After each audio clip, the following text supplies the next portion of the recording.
All right, guys. Hey, welcome to our Monday sales call. I'm excited to be able to have Mike Gomez on with us. Here's the cool part that I can share with you and everybody on the call. There's a reason why we go to live events. Like Mike, we met at the Vegas lock-in, the previous one, and he just came up and said hi and was like, "Hey, man, I work with, you know, um, I work with this group," and I'm like, "Oh, okay, cool, yeah, like they're good peeps." And he was like, "Do you mind if I just, ask you a few questions?" I'm like, "Absolutely." And then we invited him over to dinner because we had a dinner with our whole group, and he was just able to sit there and soak it and ask questions and be able to find out what we did.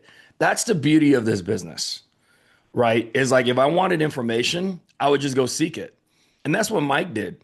And so, like having a chance to be able to um, work with Mike over the last month or two, see how he's working in his business, answer any questions that he's had. He called me the other day and it was funny. Um, Mike was like, dude, I did 20 grand. I didn't even hit the leaderboard. I'm like, I know, you got to do more. And he's like, how do I do that? I'm like, we're going to talk about it. So, Mike, I appreciate you, man, for taking time out your day to hop on with us. Um, Mike's a 20K producer. He sells a lot of IULs, sells a lot of FE. So, Mike, for those that don't know your story, can you kind of share with them who you are, what you've done, how you found Family First Life, and why you decided to choose the insurance business? So, first of all, thank you so much. For me, it's a privilege to talk in this Zoom because I've been learning a lot from everyone here, and of course from you. A lot of YouTube videos that I saw about you and all that. So I'm so they said, yeah, it's a privilege for me to talk. So thank you so much for that. And then a little bit about me, my background. It's I used to do sales, in-home sales, doing kind of like an interior designer for kitchens and bathrooms. So I go to somebody's house and make a design and try to sell them. And but I gotta drive a lot, like a lot. Um, so I was tired to driving and spend too much time in my car. So like 2 years ago, I have some friends, they joined other companies about insurance and they try to recruit me. And I didn't like it that much, to be honest, until I saw a video of Sean Mike. So that 2 years ago, that kept in my head like, oh, okay, how that work? And it was good, but I didn't, pay attention too much. So I saw a video, Sean Mike last year talking about talking about life insurance, how he became a multimillionaire with life insurance and given some advices about how you can become a millionaire with life insurance. That's the best way to start, blah, blah, blah. So I saw that video and I start following him and I start, see the company. Okay, Family First Life is different that my friends, where my friends at. So I was like, okay, let me see the as a sales guy before, is like, let me see what's the comp, right? So if I make a sale, how much I'm gonna get. So of course, talking with my friends, they said you started like a 35, 40, max 50 because you know how to sell. So I can help you with 50, which I was like, whatever. And then I saw the Family First Life page where they said you started at 80%, and I was like, okay. But as you guys notice, my first language is Spanish, right? So I was like, I do everything in English because I used to sell everything in English, but I just want to do it in Spanish. Like I will feel comfortable to start at least in Spanish. Later on, I'll do it in English. But so I saw a video that Sean Mike post from a guy that he speaks Spanish, that they were gonna jump on a Zoom and he has his agency. So I was like, okay, this guy speaks Spanish. So I just text him over Instagram and I say, hey, how did that work? Um, because I know how did that work because I've been watching videos and following you guys and YouTube and all that. But I was gonna ask him in Spanish, explain it to me in Spanish, how that work, how's the comp, what do I need to do, how I get my license. So he told me, I remember it was like September. So I said, okay, I want to get licensed. So 15 days later, I got licensed, and I just started selling. But the first thing I asked him, when I get on the phone with him after I texted him on Instagram, I was like, okay, how much is, like, what's the comp? Do I need to door knocking? Do I need to find my own customers, or do you guys have leads? So he says, no, we do have leads. I was like, okay, if you have leads and I can do that over the phone because I've been watching videos that you guys do it over the phone, so that's what I want. And he was like, yeah, yeah, we do have leads. And that's how I started. Family first. Why? Because um, of course, looking at the website, the values, and following Sean Mike and all the reputation and also the comp, to be honest, because since I was doing sales, it was more like comp. So, Mike, you're how long you been actually in the business? Uh, September. So I got licensed in September last year. Okay, so you've been in the business like 7, 8 months. Yes. Okay. Um, Here's what's crazy. So Mike comes up to me in Vegas and he goes, I have an office. And I was like, oh yeah, yeah, you can plug into an office. He goes, no, no, no. I have my own office. And I was like, oh, okay. He goes, like, how do I fill it with the people that I want to work with? And how do I explode this thing? And so we started putting a plan in place. And I'm like, dude, that's crazy. Because Mike, how many months have you written 20 grand consistently, you think? 4 months, the last four Four months. months. So it took you 3 months to learn how to do it. And then like in month four, you started ripping consistently 20 grand, right? Here's why I'm saying that. That's like full faith in this business. And I'm just being honest with you, Mike. Like, ask me how long it took me to get an office. Like 4.5 years. I didn't even have faith in myself like you do in this business. You know what I mean?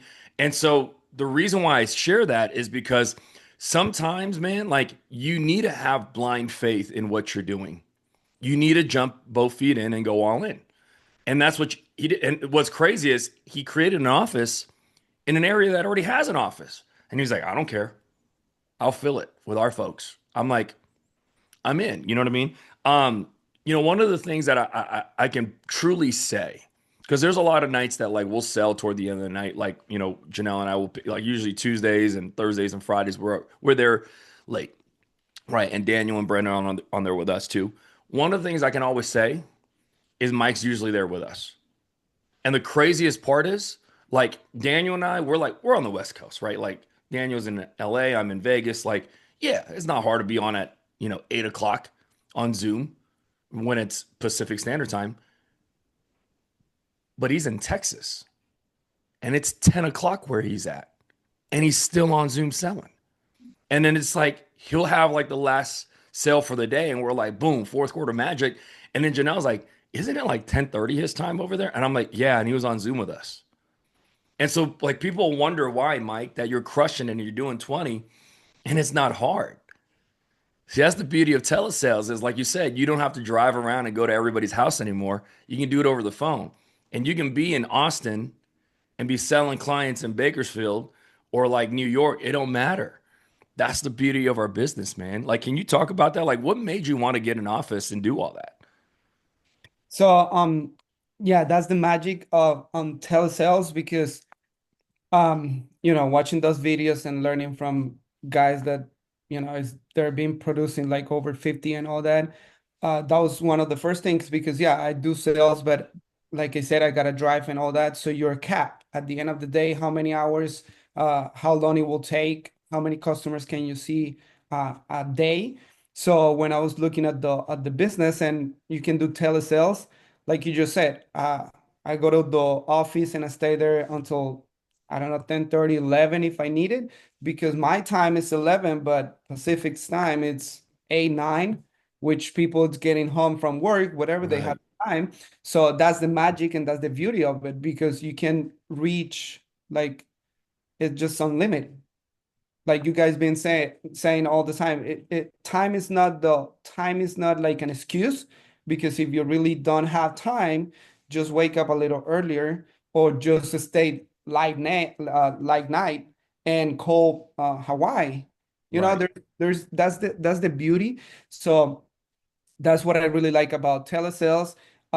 There's no cap. I mean, it's just gonna be your worth ethic, and how much are you willing to invest in time, because of course you got to put it the time, you got to put it the work. So but it's just also knowing and seeing other people earning this amount of money, and then you said, okay, that's what they're earning, that amount of money, because of course they can reach every single one all over United States. They're no cap. So that's one of the first things I really like about the business, and also timing, because I've seen some of the guys here, they wake up at 4 a.m., but they can call like 1,000 calls. The other day, one of the guys post, he did 1,300 calls, but he was done by 4 p.m. with Yeah. I don't know, 80. I think it was 6,000 submitted the same day. Mhm. I was like, okay, so at that time he's done. Or if he needs it, he will stay longer. So that's the beauty, and also you can just set up appointments. So it's just the flexibility, but also you just mentioned something when you started the call. We're independent business owner, let's put it that way, right? So as a independent, there's not a holidays. So this is when we outwork somebody else out there. And I've been learning that, of course, you have to do things that people are not willing to do for you to have things that people they're not gonna have, right? So those are the little things I really like about the industry, and I just enjoy it too with my kids. And one of the things I saw on a video learning is if you got an office, you can create a atmosphere. So with the atmosphere, of course, you're gonna bring a lot of more people, because that's what people like about it. You guys have a really good environment or atmosphere in the office, like in the Zoom office, right? Because I've been on another Zoom call or another dials calls or office or whatever you call it on a Zoom, but everyone is with the cameras off. Um, so there's not many people, so that's also it's gonna help you to grow or not, because you don't feel lonely, you don't feel like, okay, I'm doing this by myself, calling in my house, it's good, but I'm by myself. So at the end of the day, it's not gonna be the same thing. So that's what I like it. And of course, um I decided just to open an office because of my wife. She was like, you got so much talent, you have done this much. Because of my job, we gotta sell X amount of money, and then I break record because I speak English and Spanish, right? So I was the only one bilingual that I hit $1 million in sales for an 8 months. So one of the things she said, if you can do it over there and you can sell over there, so just do it here. And then she was the one pushing me to open the office. She's one of the, like the head on top, and she sees things that I'm not able to see because I'm just working. I just call in and call to close. That's what I'm looking at. And she was like, no, you just gotta do this too to teach others and grow. And we just I will say that she believed in me as much as I believe in myself too, that we decided just jump on it and open it up. I mean, it's just like you said, the faith that it's gonna you're gonna make it. It's like burning on the um of the chips, right? So you just burn all of them, and is this gonna work, or I'm just gonna die here? Let's put it that way. So I'm Right. just gonna make it work. Yep. It's cool because Mike, like one of the secrets to business in any business, it's not even just an insurance, is a supportive spouse. And like, watching Natalia like support you throughout this entire thing, like it's puts a smile on my face because like the amount of people that I've seen in the past, literally, yeah, my wife, of course. um, the amount of people that don't make it because not only are they fighting with their clients on the phone every day, then they got to go home and hear from their spouse. Like it's hard to make it when you're going through that. You know what I mean? So it's awesome to be able to see that. So you're running some IUL business and you're running some final expense business.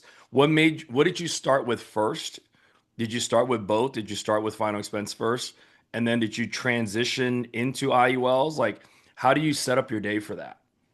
So that's a good question, because one of the good things my upline told me when I get in the business, first of all, to be honest, he was so smart, because he told me yes on everything I asked him about the leads and all that. But later on, I realized that on my agency, or the agency that I'm part of, they didn't use leads. They didn't believe in leads. They just were doing in-home because Right. they tried leads, I believe, back on the days like 2 years ago, and it didn't work out. And so they didn't believe in leads. So when I was asking him for leads, and he was like, "Oh my God, yes, I found this ones." And the good thing, I just show him that I trust, that I believe in myself, that I'm gonna make it. So he was like, "Okay, I'm gonna bet on you, and I'm gonna buy these leads." And we bought the first 20 25 leads, but he didn't even try those leads before. He didn't know anything about those leads, so but he just bought it. And of course, all of those were final spends, and they told me you should start in final spends because that's gonna give you cash flow. Okay, so that's gonna give you cash flow, and then so at the end I make some sales about those leads, and he was like, "Oh, now leads work." So I was kind of like showing them because I didn't know. So that's a good thing too. In this case, when you bring somebody into this business, it doesn't matter what's your background, what you have been gone through, if you had a good, bad month, whatever. But whatever you're gonna show the new agent, or whatever you put on his view, on his head, I always I always tell my agents, look, this is my glasses. This is what I see on this business. Put it on. So what do I see? I do see freedom. I do see this much of money. I do see this and this and that. This is what I see. I don't care what they looking at. I don't know what they're saying, but this is what I see. So that's what he did to me. And he was like, yeah, I do see leads and they work and everything. But later on, I realized, and even from him says that, hey, I didn't believe in leads until this guy came out from, I don't know, like nowhere. He started calling, making sales over the phone and doing this and that. And so that's how I started in leads. So that was a good thing. And I started at final spends. Of course, final spends because like he told me it's cash flow. And I said, okay, I just want to make money. I need to see the money for me to just jump into it, because I was making a really good amount of money on the other job that I have. Like, so because at the end in sales, you don't have no cap. So you can make good money if you're good at it. So I was like, okay, the good thing is I don't have to drive. So I started part-time doing telesales, only final spends. But in the meantime, uh, doing final spends, um, I got my IUL. I got I got a lady that I call. It's not a friend, but it's somebody that I knew. She has their parents pretty old. So I was gonna call her to, offer final spends to their parents. And then she was like, no, they live in Mexico, so we don't need it, whatever. But I was looking for an IUL because I was looking videos and this and that. And I was like, okay, we do sell IULs. So that was my first sale on IUL. And then later on, of course, the premiums are way higher. So I was like, okay, let me try IUL too. And I started like a mix. And as of right now, of course, I give priority to the final spends to keep my cash flow. And also because for final spends, you can call anytime, because those Right. those are people, they're retired, they're disabled, whatever. They can answer at any time during the day. And for IULs, they're people that they are like working. So that's what I all the time uh after 8 p.m. my time is the best time for me to call California, right? Or Pacific time, because everyone's getting out of the job. Right. So the best time for me to call. So I call in the morning, anything that I have in final spends, and afternoons. I do call some IULs like um in the morning, like lunch breaks, to set up an appointment. Sometimes I'm able to close them even working, when they're working. Um, but that's typically what I do in the morning. So during the day, I call final spends, call to close. And afternoon, I call to close to IULs. I love it. See, the smartest thing you said, Mike, and this is what a lot of people don't understand. The smartest thing you said was final expense gives me immediately cash flow. Even though IULs pay big premiums, final expense gives me immediate cash flow. And like Amin was there at a national conference with another buddy of mine, and we're going to lunch, and they're like, "We're gonna sell IULs," and I'm like, "That's a really bad idea, especially as a brand new agent." And they're like, "But everybody's talking about IULs." And I was like, "Dude, you're gonna go poor selling IULs." They're like, "What do you mean? Everybody's talking about how amazing IULs are." I'm like, "Not saying don't sell IULs, but as a brand new agent, you don't understand. It takes 4 to 6 weeks to underwrite a lot of times. So like, how about we get you some cash flow now to keep the lights on, and then like write some IULs, and then it's like parachute money when it comes in. Boom, awesome. Like you just got to, 5, 6, 7,000 dollar deposit. I'm happy for you, but you got to keep the lights on in your business, right? The number one rule in business for any of you guys taking notes is to make sure you're in business tomorrow. It's not about the purchase order that you're going to have 3 months from now that is going to be able to keep your business afloat. It's how do you stay in business to be able to be there 3 months from now, right? And so when you understand that business model, you write simplified issue to keep the lights on. You have to, right? And so I love that you say that, Mike, because there is no right or wrong answer. Like you said it best too. The amount of people that go, I want to only work IULs. I'm like, so you're only going to work evening times? What are you going to do all day? Because your clients work. That's why they can pay five, $600 a month. Yep. They have a job. So like at 10 in the afternoon, how are you gonna sell IULs unless it's like a senior or somebody, right? Like, which is kind of tough. That's the reason why at Family First Life we kick everyone's ass because we sell FE, we sell mortgage, we sell IULs, we sell annuities, we sell the whole thing. A lot of these other IMOs, Mike, they only sell this. There's so many IMOs that only sell final expense, and then they only sell IULs, right? And you wonder why they can't outsell us. It's not because we're that much better. I mean, we are, but it's because we do everything. We're a full service agency. You know what I mean? And that's so smart for you to understand at this current age in the business, because that's the other thing that people won't do. It's like I tell Janelle all the time. I'm like, dude, like I understand you like mortgage protection, but like you got to fill your mornings too. Because if not, we really only work 4 hours a day. She's like, what do you mean? I'm like, well, you work 5, 6, 7, 8. What are you doing from 8 in the morning till 4? You don't have clients because you only work in this niche field. Does that make sense? So Yep. allowing you to be able to have the entire spectrum allows you to sell more insurance, right? So I love that. Um, how long you said something earlier that was really, really interesting. You said you call to close everybody, right? And we had a conversation about this too. Um, what is it that, like how is your IUL's pitch and how is your final expense pitch? What does that sound like? So what I was so when I get into the telesales too, everything that I do is in Spanish, right?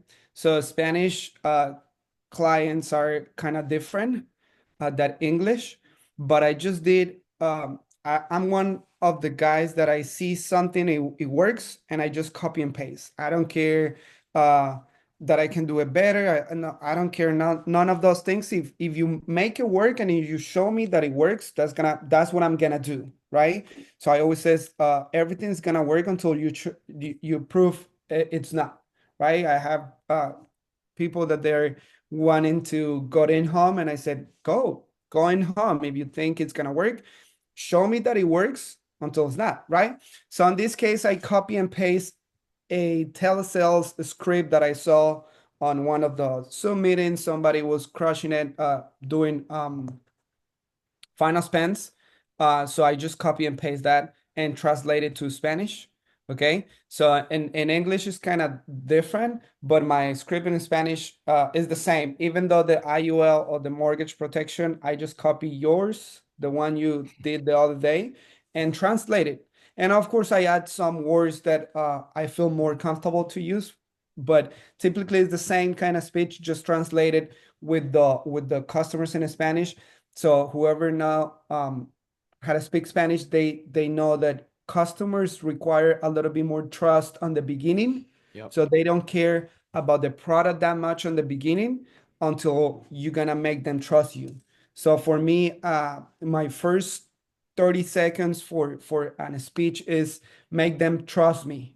So I'm one of the first thing I said, hey, this is Mike. I just calling you regard the request you sent about this product, finance pants or IUL. I'm the professional to give you all that information. When you requested was to start coverage or get something better of what you have or add coverage. So they just gonna said whatever. And whatever they said, I said, okay, before we continue, I need to send you my license. So that's gonna give you a proof of that I'm certified with the states in order for me to give you this information. That's gonna be my social. That's my social of my job, right? And of course, the national producer number it's just like Right. a social, right? So I said, that's my social from my job. So you can go with that number and reach me out, search me out, sorry. And then you can find where I live, that I have 3 kids. So I start connecting that I have 3 kids, that that I like this, like that. And then they were like, okay. So I make sure they got the picture. And I said, I always make a joke, right? I always says, look, you're going to receive a picture of myself. You're going to see a Brad Pitt after an airplane crash, and they laugh, right? So I just started connecting because they need to connect, right? So I always ask them where they're from, whatever the case may be, just to connect for to something. Then I ask them about what they're looking. Okay, if you're looking for an IUL, what is it that you're interested of the IUL? Oh no, I just wanna save for my retirement. Okay, what is it important for you? What is it that you're same questions that you ask in English, but like I said on the beginning, we need to build rapport, or in Spanish, you need to build rapport, which in English is opposite. You need to be straightforward prices, make sure they really gonna be you really have what to offer to them, and then but in Spanish it's opposite. So I just connect and then I go to the script. Okay, do you know that this is not gonna be something that you're gonna be able to buy? It's something that you need to qualify for, and that's my job. Make sure all the carriers that I have, which is over 25 on the states, I'm able to look in those carriers, which one is gonna approve you. Okay, that's my job. But before that, I need to ask you some questions about health, records, and income. So if some of these questions are gonna be allowed to you or close to you, just let me know. Do you have diabetes? Blah, blah, blah. I start with financial inventory. And then, so that's over the phone. Then I share my screen. I don't ask them anymore until I get sharing my screen. So I share my screen and I just connect back to them. Hey, you told me that this is important because you're looking to save for your retirement, right? So you're looking to save how much? This is gonna be the 2 options. I always ask 2 options, sharing my screen. And after that, I said, well, that sounds really good. Do you like the numbers? Do you like all the benefits that you're gonna have? And they said, yes, I like it. Okay. I hope you like it, but at the end of the day, this is not gonna be your decision or neither mine, right? So that's what my job is. My job is to send request to coverage to the company, and I just need 3 forms of identification, which is gonna be your ID, like I said, they're just gonna make sure you have, an ID. And also, like I said, this is not gonna request any blood or physical medical exam. So they just need your social to connect your medical history. And then also they just want to make sure you can afford it. Okay. And I start with the questions for me to fill out the application. Okay. So the thing in Spanish is that now what I'm doing, because I'm talking to you I was talking to you and then of course on the live dials you guys do simplify issues. So if I have a citizen, I just do Americo or Itos. But the problem is in Spanish, not everyone is a citizen. So I gotta do a lot of for IULs. I gotta do a lot of NLG and FNG because Right. that's the only those are the only ones. Yeah. But that's pretty much it's just pretty simple. It's connecting with them, make them like you and trust you, and not make them feel like you're selling them. Or it's just okay. Hey, do you need this? I'm gonna be able to send a request. It's not my decision. It's just takeaway, right? People are gonna feel they're losing something if they don't send that request. So that's what I learned on my other job. We always gotta do the takeaway closing, which it was one of the good ones. That's Right. That's one of the ones it works better at the end. So It's that's smart what. that you do that because you have to. Because if they feel like they can get it anywhere, they're not going to get it from you, There you go. right? And the That's thing also, sorry to no, you're the good. also what you just said, at the end of the day, we have to understand that all the leads they're gonna buy. The thing is if they're gonna buy with you or they're gonna buy with somebody else, but they're gonna buy. That's good. So that's what I'm not losing the opportunity to pitch them because either or they're gonna buy. I have customers that I called them in the morning and they said, "No, I'm sorry, I'm busy. Call me later." And I called them the next day. I don't call them later. And then the next day I called them and they said, "No, I just got it last night with somebody that called me." So that's what I learned. Hey, if you got a chance, you gotta swing and see how it goes. So Right. that's what I like to just swing all the time. And it's better for me to overcome objections that just not swim and set up an appointment that maybe it's not gonna work or it's not gonna answer. So Mike, how many calls do you think you make in a day? uh so it's all depends. And my numbers on that case, I always get in how do you call like I always get let's put they always ask me that question. I said you cannot follow my numbers because then people is gonna get frustrated, let's put it that Hmm. way, because if I'm honest with you, I don't make too many calls. The thing is, if I got an answer, I'm gonna close. So I there's gonna be days that I can call like 100 times. There's days that I call 20 and on those 20 I get two sales, right? Because of course the calls they take a little longer, right? So it's not like I call 1,000 times like the picture they sent. I don't call that many, but I have to call the way that I seen it. Now I track in my numbers because at the lock-in, I remember when Sean Mike told Hanan or the other guy, if Yeah. you track your numbers or if because you don't care. So I track my numbers, but even myself, I got surprised because the other day I made 10 calls and I did two IULs on those 10 calls. And it took me, I don't know, I start calling like at 1 p.m. and I finish at 9 p.m. But I only did 10 calls in total, and I closed two IULs. So those are kind of the numbers, but the way that I'm looking at it, I just gonna call until I close somebody. Right. That's the goal. So it's sometimes it's 50, sometimes it's 200. The other day I spent like it was the day that I called the most, and it was 300, and I didn't close nobody. Yeah, I those days happen too. patients and I didn't close nobody. But yeah, that's pretty much the way I'm looking at it. I just call until I close. It doesn't matter if it take me 10, 100, 200, but yeah.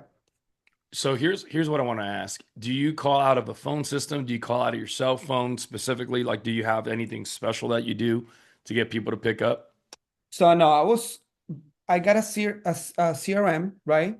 So I started calling from the CRM from the beginning, but of course the CRM it charges you for even when they ring. Okay, so and of course sometimes I didn't know if I call them from the CRM or from my phone whenever they text me or whatever. So instead of to get confused, I just hand calling from my phone. So what I did, I changed when I call somebody that they don't have my number. The hardest part is that I'm at 305, so it's Florida, it's Miami, Hmm. and that's where they call from the spam, most likely. So I went to my carrier and I said, "Hey, I'm tired to get a spam or something like that. What can I do?" So they changed the name. So anytime that I call, it shows my name Yeah. to somebody that it doesn't have me on their contacts. So I just call from my phone now, all straight, all the time from my phone. That's a nugget for those of you that just I don't know if you guys caught that. So like Janelle and I recently switched over from like T-Mobile to Verizon, and I was like, for some odd reason, some of my clients are like, yo, what was your name? And I was like, it's Steven. And they're like, that's not what it says. And I'm like, what the hell do you mean that's not what it says? Like, it should show up as a phone number, but it doesn't. It shows up as like the previous person that owns the phone, right? So, like, the guy from Verizon was like, oh, dude, that's such an easy fix. Here, log on to this website And then when you call people, it'll show up as this. And so, like, the pickup rate has been through the roof when Janelle calls because even though she has a Vegas number and she'll call California clients, I'm like, that's stupid. You should call from my phone. And she's like, but they pick up and they actually do, you know? So that's a nugget, by the way, Mike. Like, that's a win. Yeah, Um, yeah, yeah. Yeah, because also I noticed because sometimes I call them and it shows somebody else's name and they don't answer, or it's just a 305. So when I mhm. notice, so I got a better pickup rate more than the CRM, because the CRM you cannot change it or fix it. Some of them, even I try to call family to see what it shows on their end, and sometimes it shows like spam Yeah. from the CRM. So I stopped calling from the CRM. I just do everything in text message through the CRM, but I just call hand Yep. I love it. from my So, phone. so here's the other cool part is Mike called me like 2 weeks ago and he was like, I'm trying to scale. And so we're going through his numbers, and I realized that Mike's like one of the most profitable agents we actually have, right? And I'm like, Mike, like you're writing 20 grand. He's keeping like 15, not deposit, like keeping 15. And I'm like, damn, right? And so he's like, I'm trying to get to 40, trying to get more. And we talked about it, Mike. If you want to share that conversation, I was like, the easiest way to do more is this. And he was like, and you said the words coming out. He's like, you clean my windshield. I'm like, but it's not that hard to understand that. But everybody wants to find a different answer. Yep. You know what I mean? So like, you want to talk about that conversation because Yeah, of that's course. we get that. I get that all the time. People that write a specific amount and go, how do I scale? I'm like that. Yep.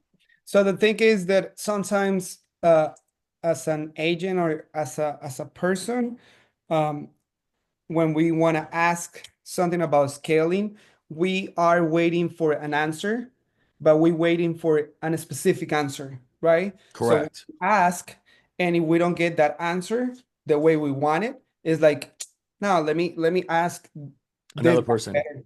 Let me Yeah. ask this. So I understand back in the days we've been doing different stuff with my wife, and mentorship, it's one of the nuggets for anything you do in life.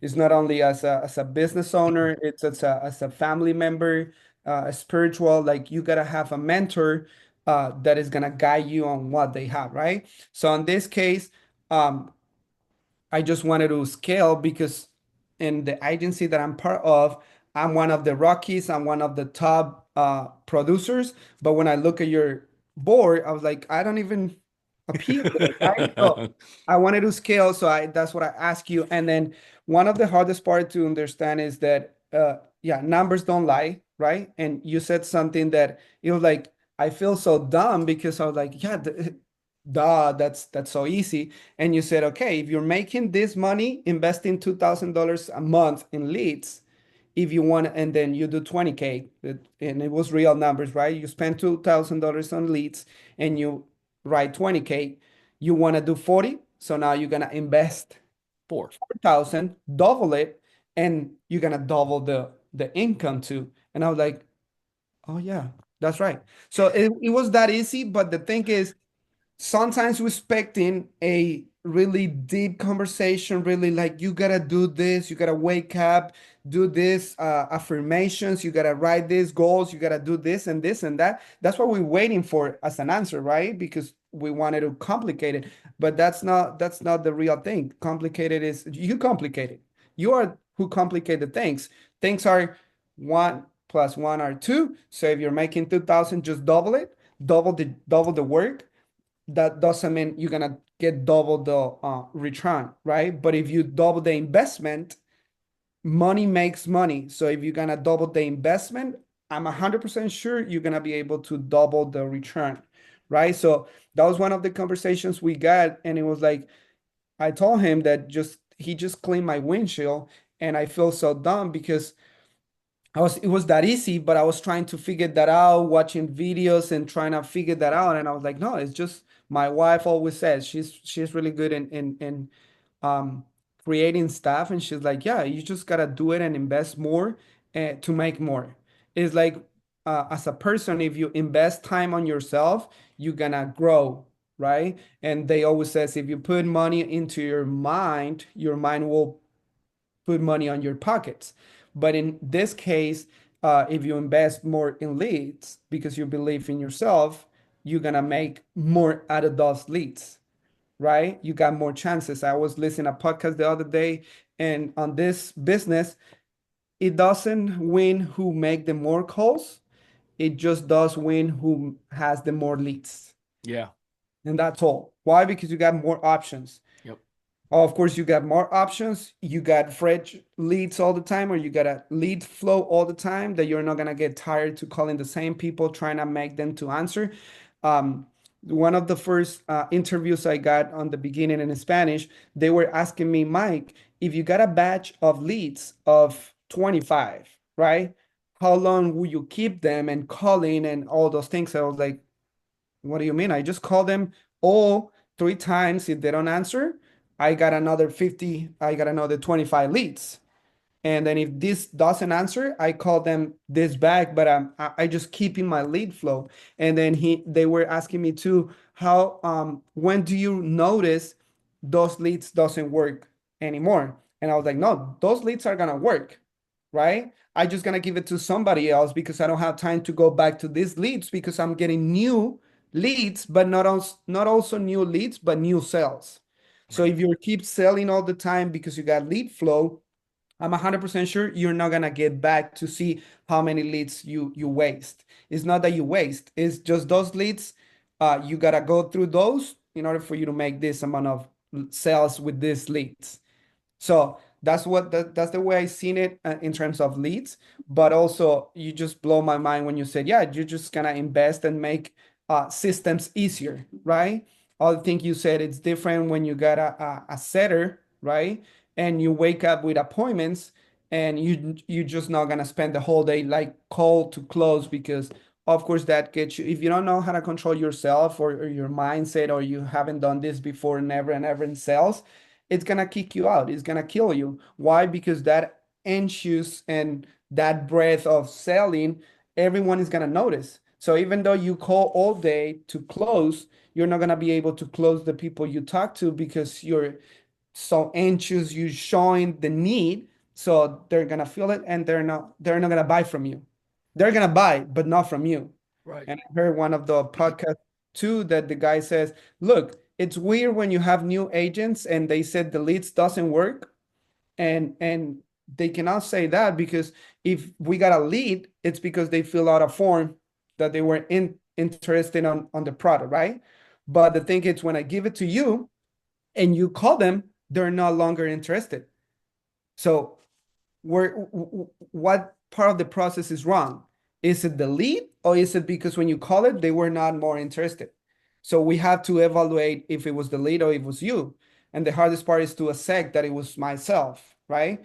So that's what I said. Okay, yeah, if they're looking for this product, I understand they're gonna buy no matter what. Now you just gonna make sure they're gonna buy from you and not from nobody else. So for me, one lead is, of course, I'm not the one that squeaches like all the time, like until Hmm. they just send me a text and stop calling me.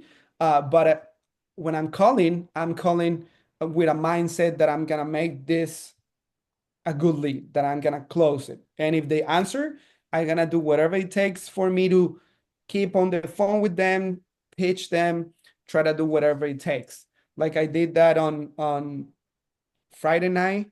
I didn't post it because I did everything with the lady, and then she got approved in Ethos, right? And when we get to the account number, she was like, start crying because uh, her dad passed away like a week before, and they need to make they need to have some money for the burial and all those things. And I said, this is so important for you, and then that's what you're making this decision. This is the best decision for your future, this and here. But she couldn't find and she couldn't look for the banking, right? So it was a close. I'm still talking to the lady, but from the first time that I talked to her, she was like, I'm kind of busy. I'm not willing to talk to nobody right now. And look, I close it. even though she said many things in the beginning. So that's what I'm trying to get everything I can from the leads, because it's important, but also it's more important to have more leads coming in, because like you always says on your lead flow Zoom, of course, if you got leads, you're not gonna worry about who didn't answer, who didn't, why this lead, it's a run number. You know, they fighting with the lead vendor. Hey, you give me this guy and it's a run number. I was like, just wasting time, just get new ones, right? Right. So for me, it was a really good talk, and it was pretty simple, but it was pretty clear for me. So right now I'm making those changes. I'm getting a dialer right now uh, for me to get some appointments set up and keep doing call to close. I'm looking to get a dialer, but to be honest, it's kind of different in Spanish.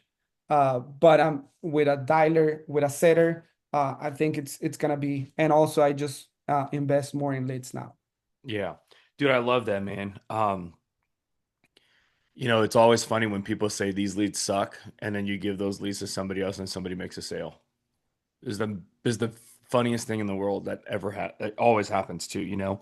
You Yep. were saying something earlier, it was so good because you're like, sometimes we want like the most, complex answer.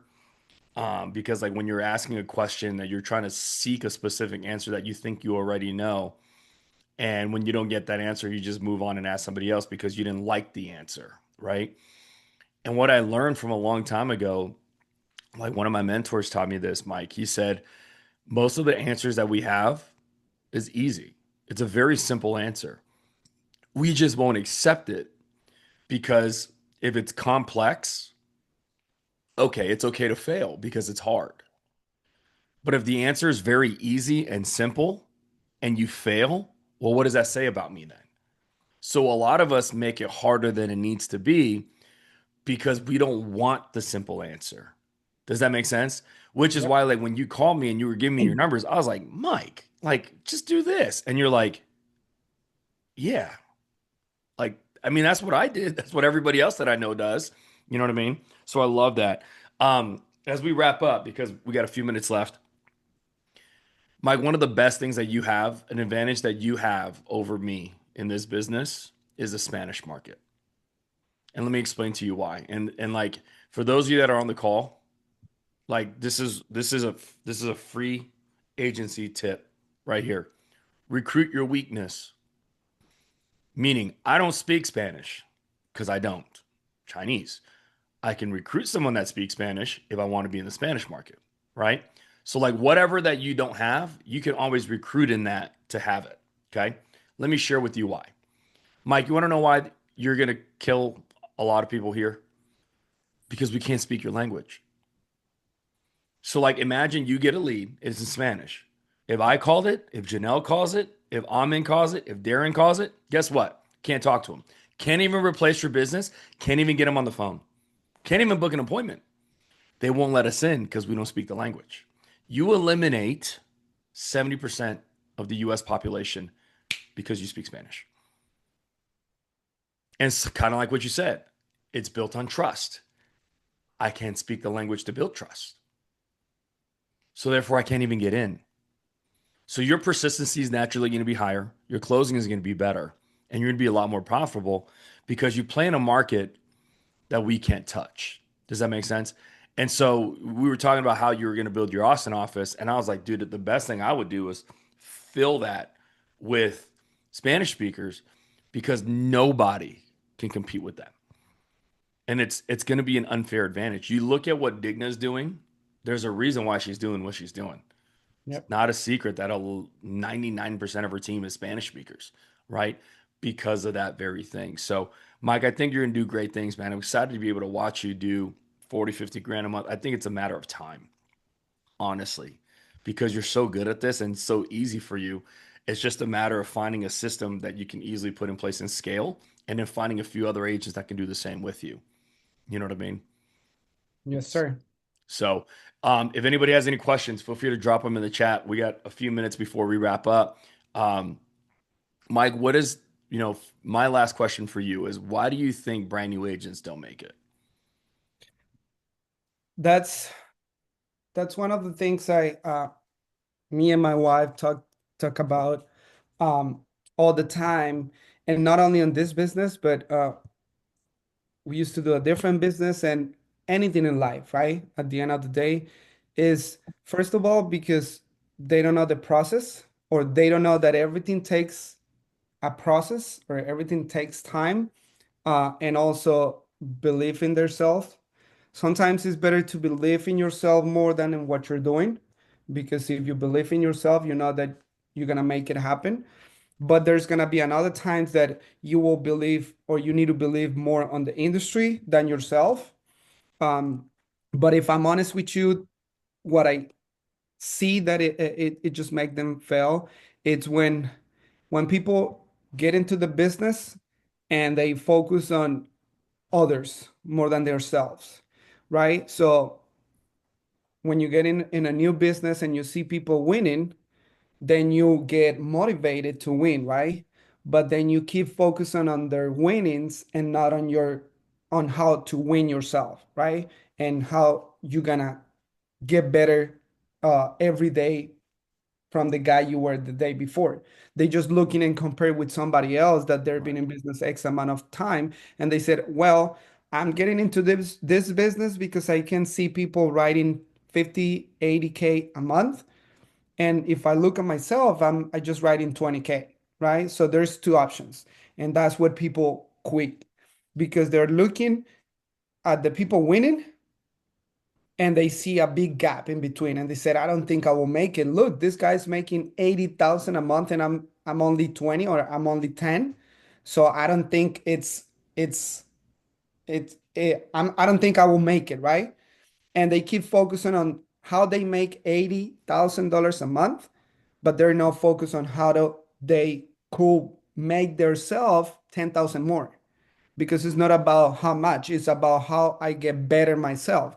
So I seen people getting into those thoughts, and they just get lost on those thoughts, right? I have agents that they know how they can make money and everything, but they just leave a gap in between from the ones are making it and themselves, and they just rather quick. It's easier to quick all the time. All the time it's gonna be easier to quick and left, right? So I always tell to my or the new agents, I say, look, this is not about how much can this guy make or anything like that, because if you go to a job, you're not gonna get into a new job on a restaurant. You're gonna be the dishwasher. You're not gonna be looking how the owner make that amount of money and he open up a new location. You're not gonna focus on that. You're just gonna focus on you're a dishwasher. You're gonna get paid this much. How can you get out of the dishwashing and get into this position, right? Why in this business you get into the business, but you're looking people been in the business 2, 3, 4, 5 years. They have their own agency. They make 8, 6 figures a month, and you wanted it. You want them, or you want yourself to have those results without going through the process. So I always compare with real life. In real life, you're not gonna be watching dishes, and 3 months later, even that you get coach, you're not gonna be the CEO. You're not. You're gonna have that process. So on this case, people get lost in the sauce, right? Because they just focus on those things instead of themselves. I said, look, it's good to see how other people is making money and they sell and get to learn from them, because that's gonna make you get into what they are. But just focus on yourself. I always says, look at your numbers, being realistic with yourself. You've been in this business 3, 4, 5 months. How much are you making right now that you didn't make from the beginning? It's not Mike, it's making 20K on 6 months, and I've been in the business 6 months and I just make five. You don't have to compare with me. I always put yourself on real life and say, hey, 6 months ago, I didn't make calls. 6 months ago, I was scared to go to make 100 calls. 6 months ago, I was scared to buy leads. 6 months ago, I was scared to do a presentation, so I got help from my upline, right? But 6 months now, where you at right now, You getting the calls yourself, you're making 5,000 yourself. So now it's matter of putting the work and focus on, hey, it's good to compare to others to see what you can make, but also it's better to compare to yourself to do more of what you need to do, because people are worried about this guy's making 80,000, but you waste a lot of time thinking on the other guy making 80,000 and you're not investing in leads, you're not putting the work, because that's all you need to do. I'm the beginning, I was pretty straightforward with the activity. I don't care about mindset, I don't care about this and that, because you're not gonna need anything more than activity to make money. Now, at the time you're making and going to that activity, when objections come over, then you're gonna get to learn about overcome objections. But before the objections come, you just need to call and get activity.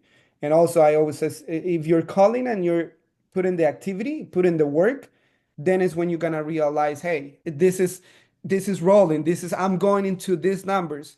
But the problem is when you're not making the activity, but you're thinking, and how can you make 80,000, but you're not making 1,000 calls a day? So for me, I'm pretty um, I keep my feet on the floor, because I said, hey, I'm making 20, but I'm not making 80, because I'm not making 1,000 calls a day like this guy. That's what he's making. So I'm worried about, hey, how can I make this amount of calls? How I can, so I used to make, like I said, 50, 30. Now I'm not going to go out of the office if I make two, three sales, but I'm not going to go if I don't make 200 calls. So that's my winning. And that's the problem when people get into this business, they just focus into others and not what they could do.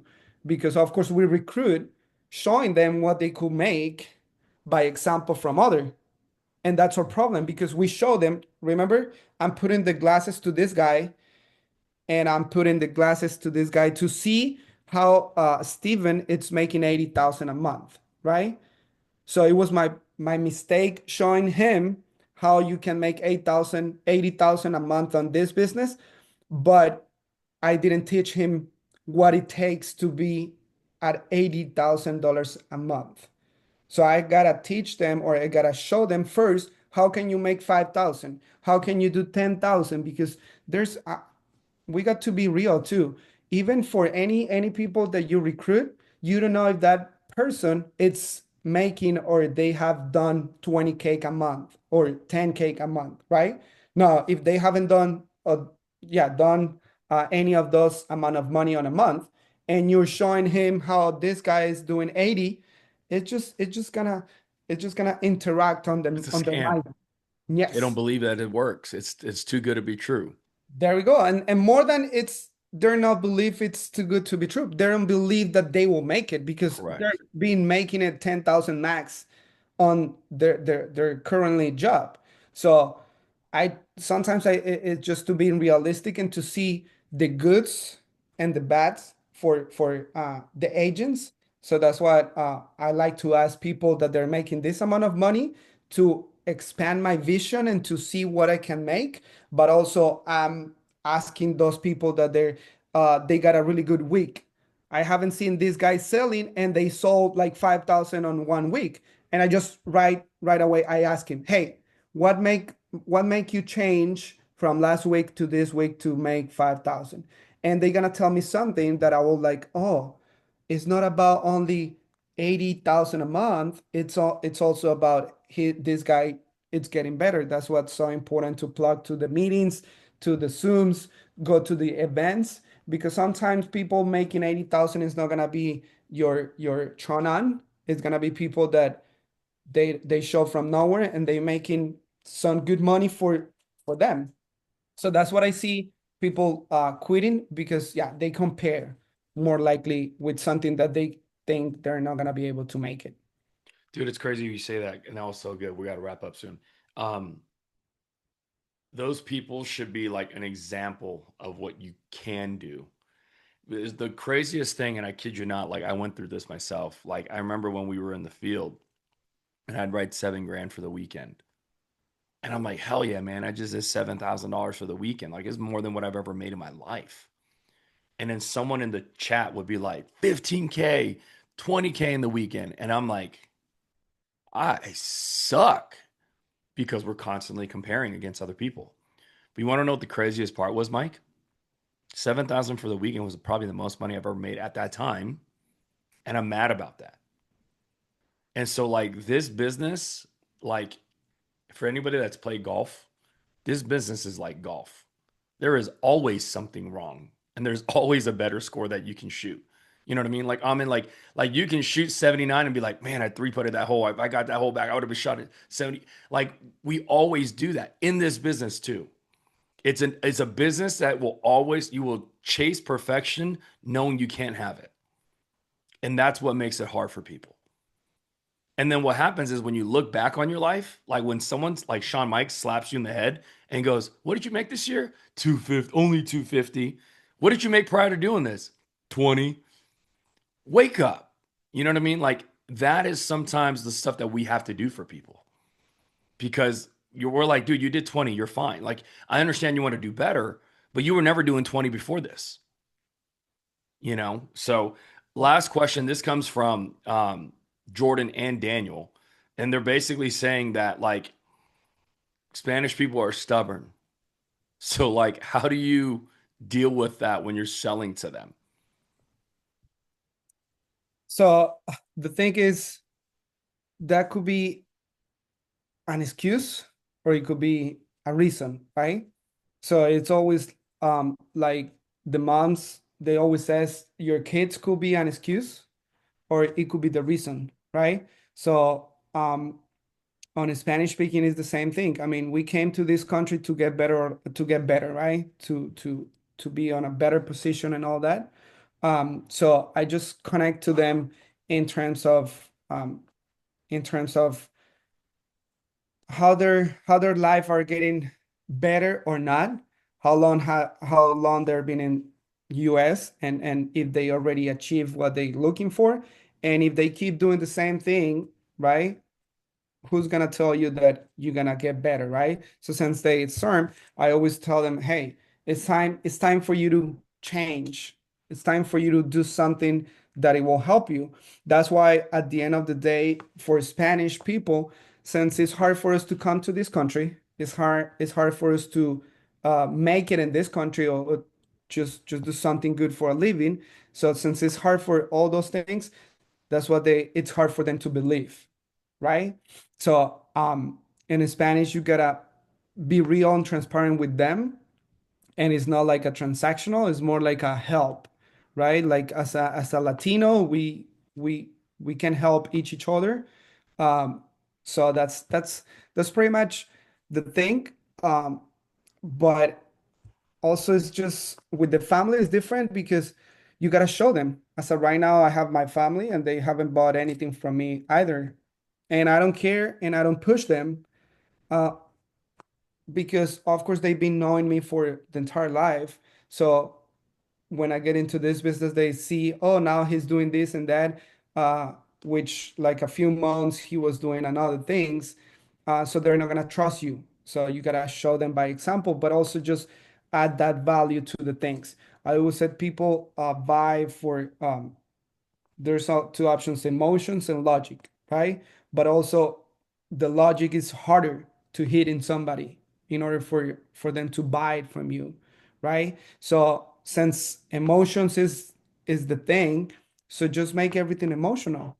Now what I'm finding success, it's finding uh, the emotions to be positive, because as of right now the world and everything, it's bad. I mean, the news, everything is going down.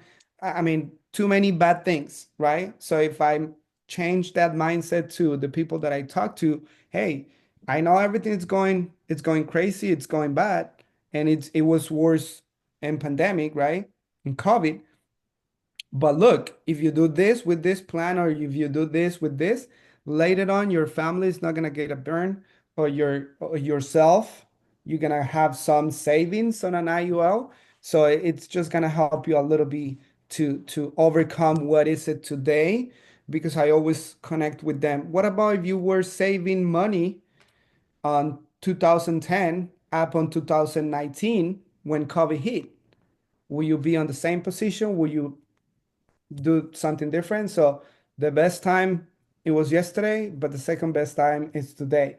So it's just connect and try to uh, be be humble with them, and hey, we everyone is going through things, but also if you don't change and if you don't try to do something, it's not gonna But it's not gonna change. this is the beauty of it though, Mike. Like you said it, Daniel says he still hasn't been able to sell family members. You said you haven't.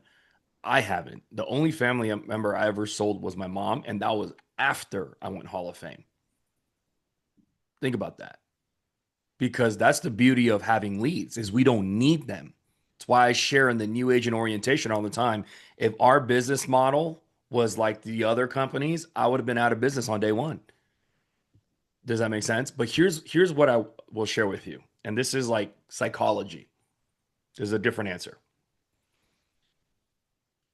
What I've realized with selling middle class Americans is they want to be like the wealthy.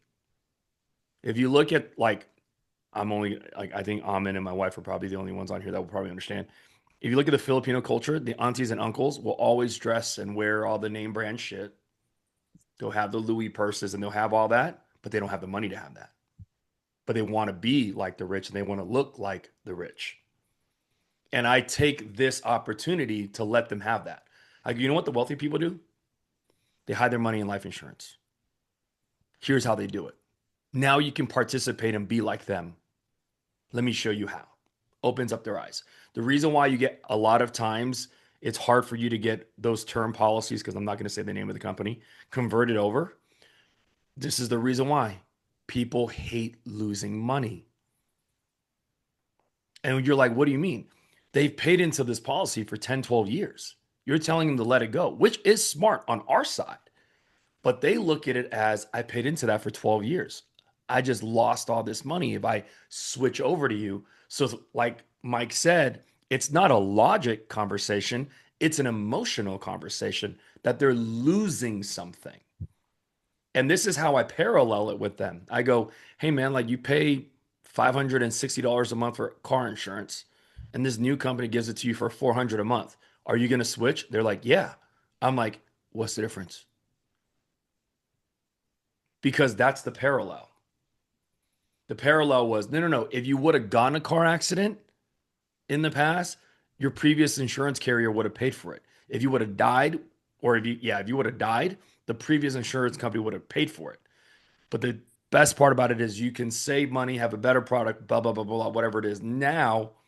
So, like, don't look like you wasted money, but it's just like health insurance. I'd pay for health insurance and try not to go to the doctor. Think about how stupid that is. Insurance as a whole is something that you want to pay to have. Just it's better to have it and not need it than to need it and not have it. Insurance as a whole is that whole concept. So that's the conversation that you need to have. It's not that they're losing money because that's what everybody feels. You know what I mean? So they can have access to the rich and wealthy without being it. They can participate in the same plans and they can also not lose money, right? They're just going to be reallocating their budget somewhere else. So hopefully that stuff helps.